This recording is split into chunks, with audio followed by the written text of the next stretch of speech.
हानी बिन उर्वा ने Ibn Ziyad से कहा, मेरी बात सुनिए और इसको सच मानिए, मैं वल्लाह आपसे झूठ ना बोलूँगा। वाक़या ये है कि बाखुदा न मैंने मुस्लिम बिन अकील को बुलाया न मुझे उनके मामला की कोई खबर थी। अचानक उनको अपने दरवाजे पर बैठा हुआ देखा और मुझसे मेरे घर मेहमान होने के लिए कहा। मुझे उनकी बात रद्द करने से हया माने हुई और इसकी वजह से मुझ पर बहुत सी जिम्मेदारियां आयद हो गईं।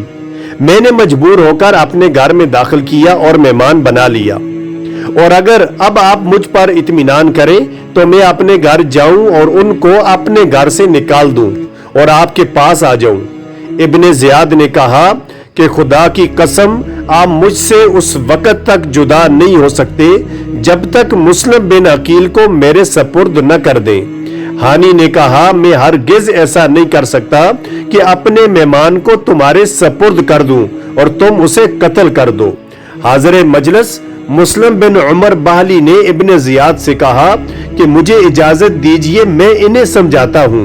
इलादा ले गए और कहा कि क्यों अपने आप को हिलाक करते हो, मुस्लिम को इनके सपुर्द कर दो।